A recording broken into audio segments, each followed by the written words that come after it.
बिस्मिल्लाहिर्रहमानिर्रहीम।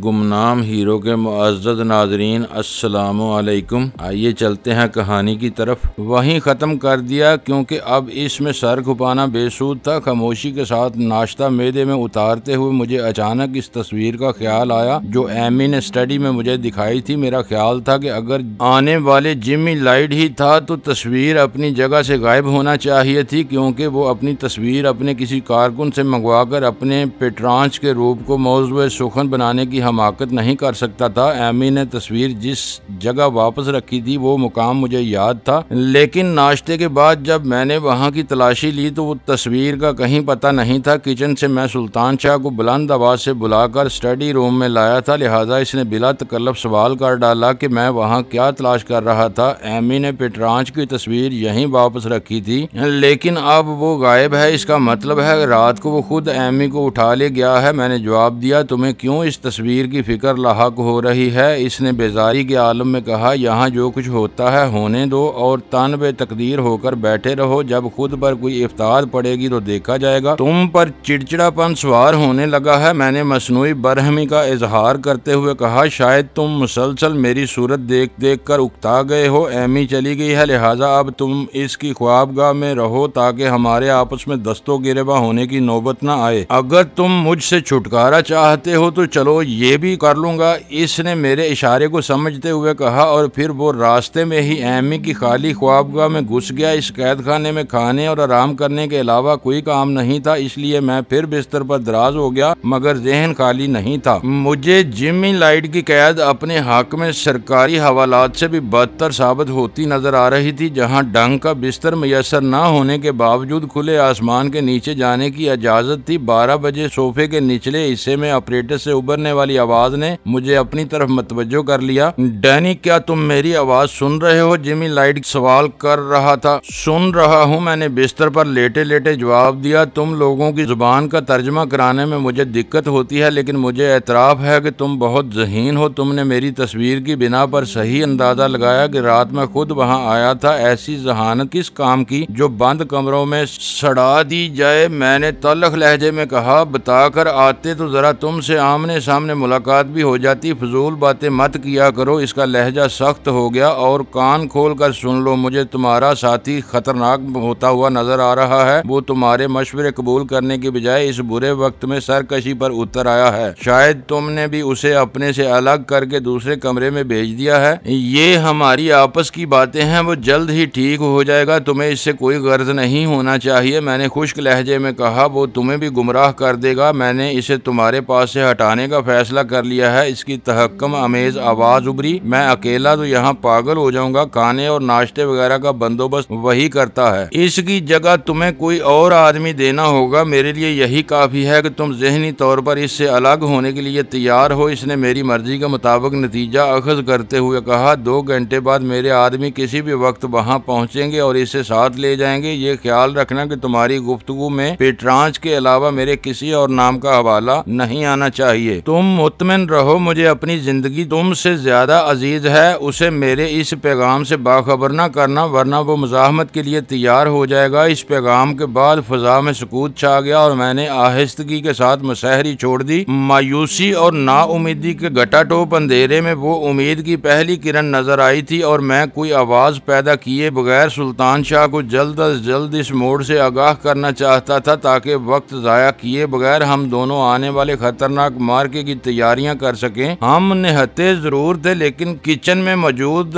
वजनी छुरियों के सहारे आने वालों को जेर करके इनके असलहे पर काबिज होना बज़ाहिर ज्यादा दुश्वार नजर नहीं आ रहा था, क्योंकि वो जहनी तौर पर सुल्तान शाह के खिलाफ साफरा होकर आ रहे थे और मैं इनके एतमाद का आदमी था। जिमी लाइट को अभी तक ये अंदाजा नहीं हो सका था कि हम दोनों साथ जीने और साथ मरने वालों में से थे। ये मुमकिन ही नहीं था कि एक की मौजूदगी में दूसरे को किसी चौपाए की तरह बेदस्तो पा किया जाए और वो खामोश तमाशाई बना रहे। और जिमी लाइट अपने इस गलत अंदाजे की भारी कीमत अदा करने वाला था। अपनी तमाम तर होशियारी और चालाकी के बावजूद वो आखिरकार हमारे दाम में आने ही वाला था। कुदरत की दी हुई हर नेमत अपनी जगह बेमिसाल होती है, जिसका बदल तलाश करना इंसानी इख्तियार से बाहर होता है। इस वक्त मैं पूरी शिद्दत से यही सोच रहा था कि आखिर इंसान अल्लाह की किन किन नेमतों को जुटला सके। लगेगा। हम कुव्वते गोयाई से पूरी तरह माला माल थे और दुनिया के किसी भी बुरे भले मौजू पर घंटों बेतकान गुफ्तगू कर सकते थे, लेकिन इस मकान के मुख्तलिफ हिस्सों में लगे हुए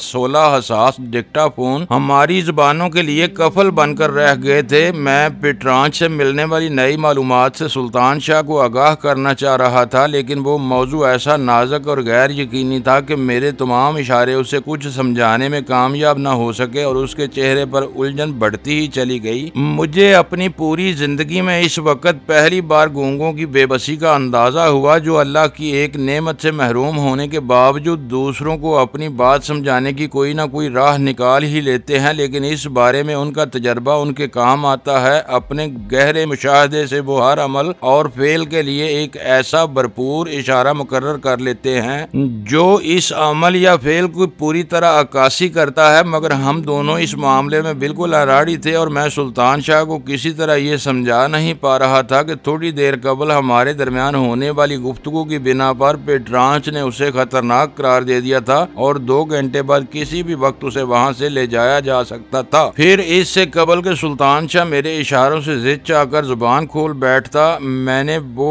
सिलसिला वहीं मुनक़ता कर दिया और लाइब्रेरी की तरफ चल दिया। वहां कोई आवाज या आहट पैदा किए बगैर मैंने पेंसिल और सादा कागज तलाश किया और एक कोने में बैठकर अपनी और पीटर की गुफ्तगू का खुलासा कागज पर लिखकर सुल्तान शाह की तरफ बढ़ा दिया। ये तो बड़ी अच्छी बात है, खुलासा पढ़कर उसने लिखा, हमें अपनी नोक झोंक जारी रखना चाहिए ताकि हमारी मुहाजराई के बारे में उसके रहे सहे शुबहात भी जायल हो जाएं। वो भी करते रहो, लेकिन असल मसले असले का है, उसके आदमी किसी भी वक्त आ सकते हैं। किचन से तेज धार और मजबूत छुरियां जमा कर लो, इनके मुकाबले में वही काम आ सकेंगी। निहत्ते रहकर हम उनका बाल भी बीका न कर सकेंगे। फिक्र न करो, किचन मेरा देखा बाला है। वहाँ 3 छुरियां तो ऐसी हैं कि उनसे सांड भी ज़िबा किए जा सकते हैं। रुके पर आखिरी सतर लिखकर वो चला गया और मैं अपने कमरे में लौट आया। स्कॉच का एक गिलास तैयार करके मैं सिगरेट से शुगल कर रहा था कि वो वापस लौट आया। अब मैं तो तुम्हारी खिदमत नहीं कर सकता, इसने कमरे में घुसते ही चिड़चिड़े लहजे में कहा। किचन में अपना काम तुम्हें खुद करना होगा, हर वक्त चूल्हा झोंकना मेरे बस से बाहर है। जो कर सकते हो करो, जो नहीं कर सकते ना करो। मैं बगैर खाए पिए भी 2-4 दिन गुजार सकता हूँ, लेकिन बदकिस्मती से खाना तैयार करना मेरे लिए मुमकिन नहीं है। मैंने उसके हाथ में दबी हुई लंबे फल वाली छुरियों को आसूदा नजरों से देखते हुए कहा, ये ना समझना कि तुम्हारी नकाहत पर तरस खाकर मैं मोम हो जाऊंगा, बल्कि अब तो 2-3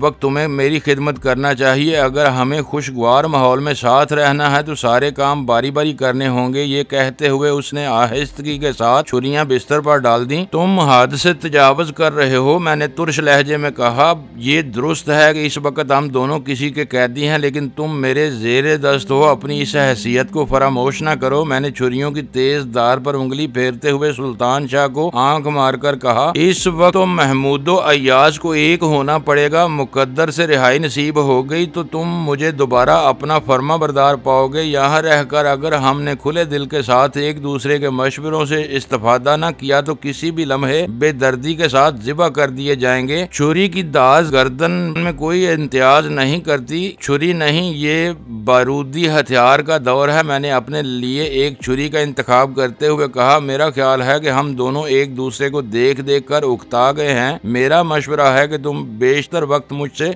दूर रहकर गुजारो ताकि हम में थोड़ी बहुत मुफाहमत जरूर बरकरार रहे। तुम्हारी यही रवश जारी रही, हमें खौफनाक करने के लिए बाहर की किसी कार्रवाई की कोई जरूरत नहीं होगी। हम खुद ही एक दूसरे के गिरेबान थाम लेंगे। मुझे खुद पर इतना भरोसा है। उसका लहजा तंजिया था, जैसे हमारे दरमियान होने वाले वो मुकालमे ड्रामा नहीं हकीकत हो। कि ना मैं तुम्हारा गिरेबान थामूंगा, ना आंख बंद करके तुम्हारे किसी हुक्म की तामील करूंगा। यानी तुम सरकशी पर तुल गए हो? मैंने गुराते हुए सवाल किया। सरकशी नहीं, बस तुम्हारी जहनी हालत पर भरोसा नहीं रहा है। उसका लहजा बेपरवायाना था, जैसे वो मेरी बात को जरा भी वजन देने पर आमादा ना हो। तुम इन लोगों से बहुत ज्यादा मरूब हो गए हो और बुज़दिल बनकर इनसे जिंदगी की भीख तक मांगने पर आमादा हो, जबकि मैं लड़ते हुए मर जाने को तरजीह दूंगा। मुसल्ला और मक्कार दुश्मन से खाली हाथों तसादम मोल लेना खुदकशी से कम नहीं होगा। मैं तुम्हें मरने से नहीं रोक सकता, मगर मौत बाइज्जत और बामकसद होना चाहिए। मैं कब मरना चाहता हूँ? उसने हैरत से कहा। दिलेरी के साथ जिंदा रह सका तो जरूर रहूंगा, और मगलूब हो गया तो मेरे बस में कुछ भी नहीं रहेगा। जाएगा। ये तवक्को ना रखना कि तुम्हारे सफाक और मुकार दुश्मन तुम्हारी मौत के बाद तुम्हें विक्टोरिया क्रॉस दिलवा देंगे। तुम जिस तरह भी मारे गए उनके लिए एक नापसंदीदा लाश ही रहोगे। मुझे तो उनसे जरा भी उम्मीद नहीं है, बस अपने दिल और हौसले की बात है। मैं दिल में कोई खलश लेकर जिंदा नहीं रहना चाहता। उसने खुश दिली के साथ कहा, तुम जानते हो कि मैं अकीदे के एतबार से पक्का मुसलमान हूँ और ये जानता हूँ कि जिसकी जितनी जिंदगी लिख दी गई है इसमें ना एक पल की कमी हो सकती है ना इजाफा। फिर क्यों ना एक शेर की तरह जिंदा रहने की कोशिश की जाए। अजीब मंतिक है, मैंने बनाई हुई आवाज में कहा। ट्रेन के सामने पटरी पर लेट जाओ, अगर जिंदगी बाकी है तो पूरी ट्रेन पटरी छोड़कर हवा में तैरती हुई गुजर जाएगी। जब ईमान मजबूत थे तो ये भी होता रहा है। वो यक बयक जोश में आ गया। अकीदा इतना मजबूत हो कि दिल के किसी भी गोशे में नाकामी का खौफ ना हो तो इंसान का इरादा जीत जाता है। हाँ, मेरे दिल में ट्रेन के नीचे कुचले जाने का खौफ मौजन हो और सुरमाई दिखाने के लिए पटरी पर लेट जाऊं तो मेरे चीथड़े भी ना मिल सकेंगे। मेरी तालीम वाजबी सी है, लेकिन लखपति बनने के चक्कर में कराची आने से पहले मैंने अपनी तारीख अच्छी तरह पढ़ी है जो ऐसे बेशुमार वाक़यात से भरी पड़ी है। लोग इसे कशफ और करामात कहते हैं और मैं कामल तवक्कुल और नाकाबिले शिकस्त कुव्वत इरादी कहता हूँ। तुम देख लेना कि अभी हमारा वक्त नहीं आया। तुम इनकी खुशामद करके जिंदा रहोगे और मैं लड़कर जिंदा रहूंगा। तुम्हें समझाना बेसूद है, मैंने दूसरी छुरियां उसकी तरफ बढ़ाते हुए थके हुए लहजे में कहा। मैं तुम्हारा मशकूर हूँ कि तुमने आखिरी वक्त पर मुझे धोखा नहीं दिया, बल्कि पहले ही समझा दिया है कि अब मैं अकेला हूँ और अपनी बका की जंग मुझे तन्हा लड़ना है। ये सरासर तुम्हारी गलत बयानी है, उसने डटाई से कहा। तुम खुद मुझसे कट रहे हो क्योंकि तुम्हारे दिमाग पर वीरा का भूत सवार है। तुम उसके इश्क की आड़ में पनाह ढूंढ रहे हो। खुद को मेरी जगह रखो और फिर बताओ कि पेट्रांच ने अब तक हमें जिंदा क्यों रखा हुआ है। उसे ऐसी क्या मजबूरी लाहक है जो वो हमें इस पुरतैश इमारत में उम्र भर रोटियां खिलाता रहे। वो यकीनन किसी लंबे चक्कर में है। जो ही उसका मकसद हासिल हुआ वो हमें च्योंटियों की तरह मसल कर फेंक देगा।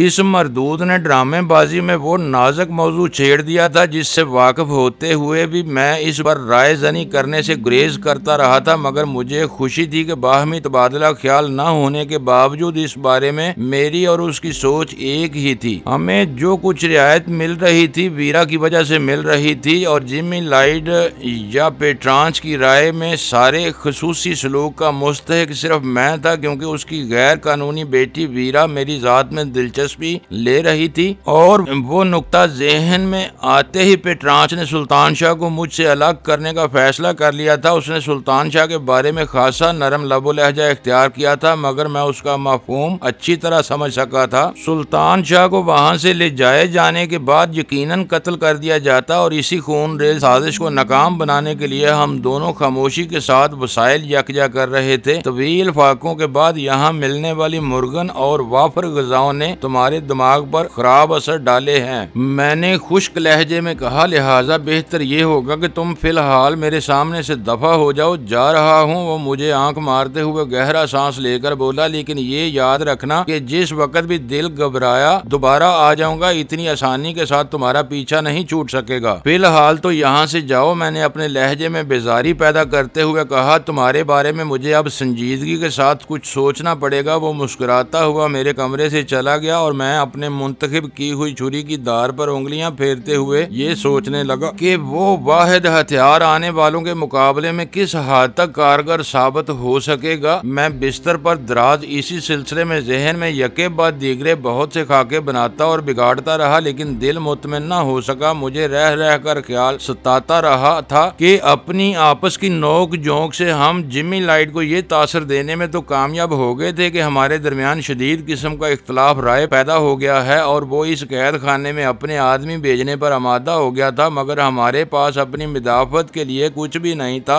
2-3 छुरियों से हम थोड़ी सी खून रेज मुजाहमत तो कर सकते थे, लेकिन आने वालों को जेर करके जिमी लाइट के इस पुरतयश कैद खाने से निकलना मुहाल नजर आ रहा था। वो लोग हम पर हावी होने के बाद सुल्तान शाह को वहां से उठा ले जाते और फिर उसका पता भी न चलता कि उसे ज़िबा करके किस गड्ढे में दफन किया गया है। इस तरह हमने खुद ही अपने लिए एक दुश्वारी को दावत दी थी। उस वक्त मेरे असाब पर लहजा बे लहजा तनाव तारी होता जा रहा था और मेरे कान मकान में छाए हुए गंभीर सुकूत पर जमे हुए थे। मेरा ख्याल था कि अगर इस वक्त इस मकान के किसी हिस्से में नंगे फर्श पर सोई भी गिरती तो मेरे कान उसकी आवाज सुन लेते, मगर आने वाले लम्हात ने मेरे इस ख्याल को गलत साबित कर दिया। ख्वाबगाह के खुले हुए दरवाजे के सामने अचानक ही दो इंसानी हैबरे नमदार हुए। उन पर निगाह पड़ते ही मेरा दिल अचानक तेजी के साथ धड़कने लगा। निगाहों के सामने लम्हा भर के लिए तारीकी छा गई और सनसनी की शिद्दत से मेरे दोनों तरफ की पसलियों से उबर कर दर्द की एक मीठी सी लहर पुश्त में सरायत करने लगी। वो दोनों मुल्कुल मौत की तरह बिल्कुल बेआवाज कदमों के साथ वहां तक पहुंचे थे और उनके हाथों में मुहीब आहनी दानों वाले पिस्तौल मौजूद थे।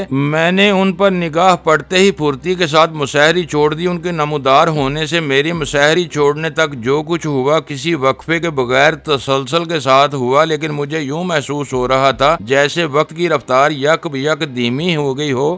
जब मेरी निगाहों के सामने से धुंधलाहट छटी तो मैं ये देखकर हैरान रह गया कि ख्वाबगाह के दरवाजे पर मौजूद दो हेवलों में एक मेरा शनासा था और वो वीरा थी। मैं जिस कदर हैरत मुझे उस वक्त वहां देखकर हुई, इससे ज्यादा हैरत वीरा के बुशरे और आंखों से हवीदा थी। उसका चौड़े शानों वाला दराज कामत साथी सर्द बेरहमाना निगाहों से यूं मुझे घूर रहा था जैसे अगले ही लम्हे गोली चलाकर मुझे वहीं ढेर कर देगा। तो यहाँ भी तुम ही हो। आखिरकार वीरा के होंठों से सरसराती हुई तहैयर अमेज आवाज उभरी, इसका मतलब है कि तुम्हारा साथी सुल्तान शाह होगा और मुझे इसी को ले जाना है। इसकी बात अधूरी रह गई क्योंकि इसी लम्हे फजा में एक गुटी गुटी सी अधूरी चीख गूंजी थी। वीरा यकलख्त खामोश होकर चुकन्ने अंदाज में चीख की सिमत का अंदाजा लगाने की कोशिश करने लगी, मगर इसका दराज कामत साथी फौरन ही किसी भड़के हुए दरिंदे की तरह पलट कर वापस भागा था। इसे रोको, मैं इस्तरारी लहजे में बोला। इसने कोई गड़बड़ की तो सुल्तान शाह उससे जिबा कर डालेगा। वीरा कोई जवाब दिए बगैर पुरतजस्सुस निगाहों से मेरी तरफ घूरती रही। पल भर के फितरी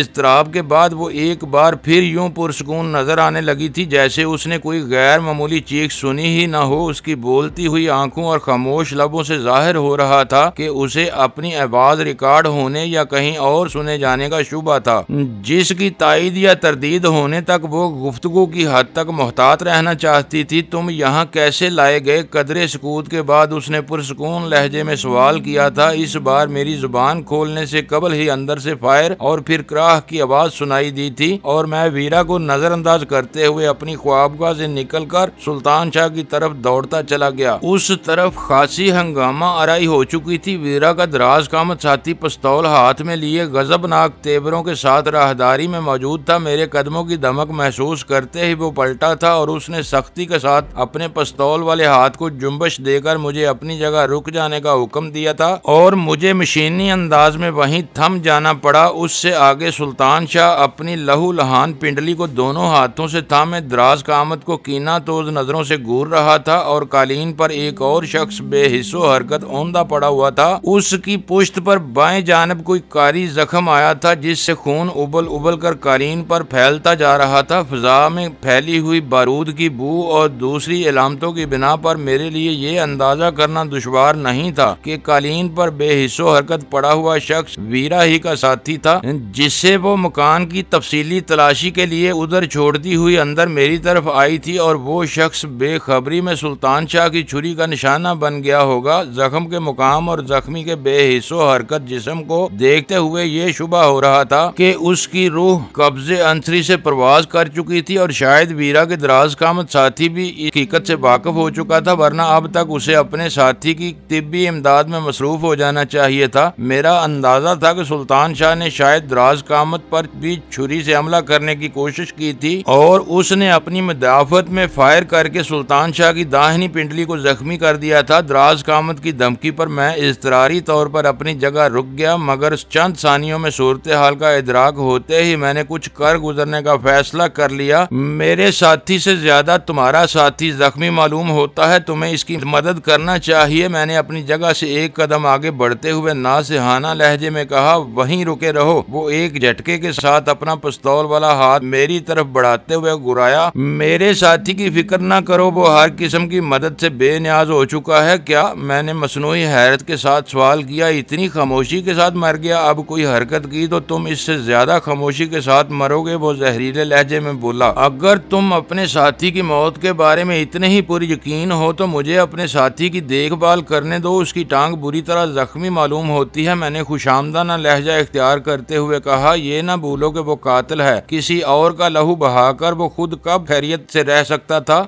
दराज कामत का लहजा बदस्तूर जहर आलूद था। अगर मैंने गोली चलाने में जरा भी तरद्दुद किया होता तो वो मुझ पर छुरी फेंक चुका होता। इस वक्त मैंने पहली बार देखा कि सुल्तान शाह वाली छुरी दराज कामत के बाएं जूते के नीचे दबी हुई थी और इसके चमकते हुए फल पर मरने वाले के खून के दाग नुमायां थे। मैं ठीक हूँ, सुल्तान शाह ने शिकस्ता अंग्रेजी में अपना मतलब वाजे करते हुए कदरे बुलंद आवाज में कहा, तुम्हें इस मरदूद के सामने गिड़गिड़ाने की कोई जरूरत नहीं। जुबान को लगाम न दी तो अभी दूसरी पिंडली को भी उधेड़ डालूंगा। दराज कामत सफेद फाम ने तैश में आकर कहा, और इस चार दीवारी से कोई तुम्हारी फरियाद भी न सुन सकेगा। खोपड़ी ठंडी रखो। फिर अचानक वीरा की सर्द और सपाट आवाज गूंजी, मेरी मौजूदगी में दूसरों के इशारों पर नाचना तुम्हें जेब नहीं देता। मदाम वीरा की इल्जाम तराशी पर वो सरापा एहतजाज बन गया। ये तुम क्या कह रही हो? तुमने देखा नहीं कि ये काला खबीस एडी को बेरहमी से हलाक कर चुका है और मेरे हाथों मरने से अभी तक महफूज है? मैं सब देख चुकी हूँ, इसीलिए कह रही हूँ कि तुम्हें इन दोनों के हाथों में नहीं खेलना चाहिए। ये तुम्हें इश्तियाल दिलाकर ऐसी किसी गलती पर मजबूर करना चाहते हैं जिसके नतीजे में बाजी इनके हक में पलट जाए। मैं इन्हें अच्छी तरह जानती हूँ। एडी से महरूम होने के बाद नफरी बराबर हो गई है, इसलिए अब हमें मोहतात रहना चाहिए।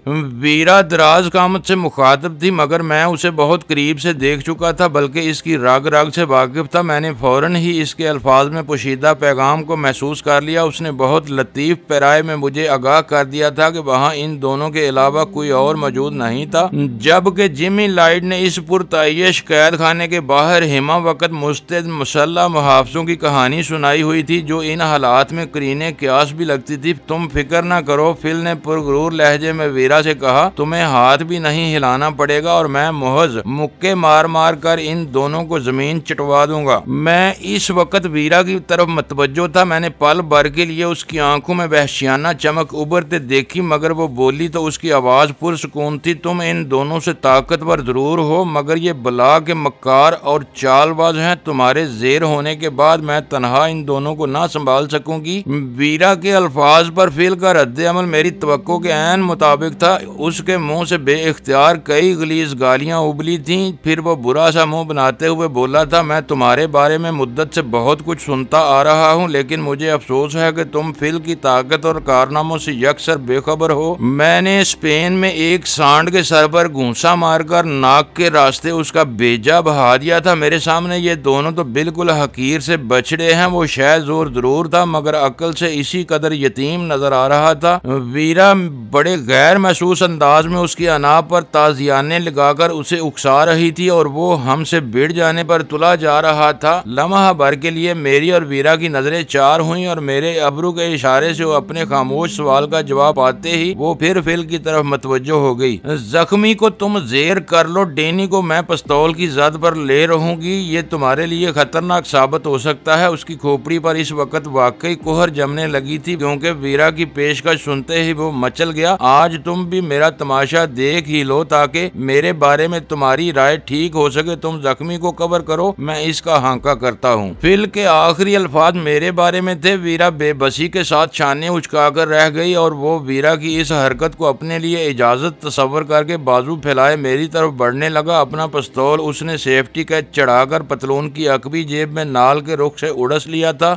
वीरा ने अपने पिस्तौल का दाना सुल्तान शाह की तरफ घुमा लिया। फिल ने खासे फासले से मेरे ऊपर जस्त लगाई थी। शायद वो पहले ही वार में मुझे अपने वजूद के सहारे पीस कर रख देना चाहता था। उसके बाजू यूं फैले हुए थे कि मेरे लिए दाएं बाएं झुकाई देना मुमकिन नहीं था। लिहाजा मैंने फौरी तौर पर एक खतरनाक फैसला कर लिया और जब वो फजा में किसी देव हैकल अफरीद की तरह उड़ता हुआ मेरे ऊपर आया तो मैं पुष्ट के बल नीचे लेटकर अपने दोनों पैर फजा में बुलंद कर चुका था। मेरी वो हरकत फिल की तवक्को के बरअक्स थी। वो एक ऐसी पोजीशन इख्तियार कर चुका था जिसमें तब्दीली उसके लिए मुमकिन नहीं रही थी। लिहाजा वो अपने वजूद की पूरी जोंक में पेट के बल जो ही मेरे ऊपर आया, मैंने पैरों के हल्के से इशारे से उसे उसी के जोर पर सर के बल पीछे उछाल दिया। वो एक गजबनाक गुराहट और पुरशोर धमाके के साथ वीरा से टकराकर कलीन पर गिरा था और उसके उठने से पहले मैं सीधा खड़ा होकर दूसरे वार की तैयारी कर चुका था। दीवार से टकराकर बुरी तरह गिरने के बावजूद बावजूद उसका पिस्तौल उसकी पतलून की अकबी जेब में इसी तरह उड़सा हुआ था। मुझे यकीन था कि अगर पिस्तौल उसकी जेब से निकल जाता तो सुल्तान शाह उस पर कब्जा करने में जरा भी ताखीर न करता। फिल बिगड़े हुए खौफनाक चेहरे के साथ दौड़ता हुआ कालीन से उठ रहा था, तो मैंने दूसरे बार के लिए उसे पेशकदमी का मौका देने की बजाय खुद पहल करने का फैसला कर लिया और जब वो सीधा खड़ा होने की कोशिश कर रहा था तो मैंने बिजली की इसी सुरअत के साथ आगे बढ़कर उसके पेट के निचले हिस्से में पूरी कुव्वत से लात रसीद की, जिस पर उसके हलक से इज़्तिरारी तौर पर एक करीहा चीख आजाद हुई। मगर मेरी टांग उसकी वहशियाना गिरफ्त में आ गई। गुस्से और जिलाहट में उसने मेरी टांग को बेरहमी से मरोड़ते हुए इस तरह झटके देने शुरू किए जैसे वो पूरी तरह टांग किसी जोड़ से उखाड़ देना चाहता हो। मैंने दोनों हथेलियां कालीन पर टिकाकर अपने जिस्म को करतबी अंदाज में बल देते हुए खुद को गोया इस अजियत से बचाने की कोशिश की, मगर उसकी लम्हा बेलम्हा मजबूत होती हुई गिरफ्त से बुखलाकर मुझे अपनी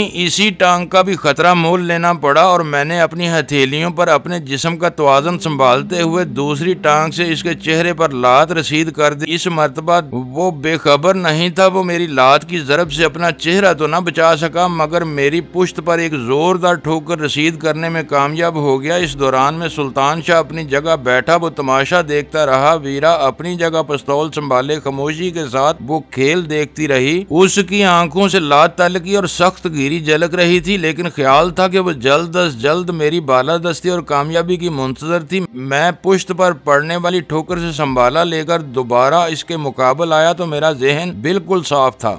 वीरा फिल से गुफ्तगू करते हुए मुझे बहुत कुछ समझा चुकी थी। एडी के मरने के बाद हमारे सामने सिर्फ वही दोनों रह गए थे। अगर हम फिल को बेदस्तोपा करने में कामयाब हो जाते तो वीरा की हमदर्दियां हमारे साथ होती। वो पहले ही फिल को खबरदार कर चुकी थी कि इसके बाद वो तनहा हम दोनों को न संभाल सकेगी। इस तरह वीरा ने किसी न किसी को अपनी गैर जानबदारी का यकीन दिलाने की कोशिश की थी। शायद उसे अंदाजा था कि इस इमारत में कहीं न कहीं डिक्टाफोन नस्ब थे जिन पर सारी गुफ्तगू कोई न कोई सुन रहा था, लिहाजा उसने अपनी बातों से सुनने वाले को ये तासर देने की कोशिश की थी कि फिल उसके रोकने के बावजूद अपनी शहजोरी के मुजाहरे पर अड़ गया था और अगर वो जेर कर लिया जाता तो वीरा हमारे फरार के मामले से बड़ी हद तक बरीउल जिम्मा हो सकती थी।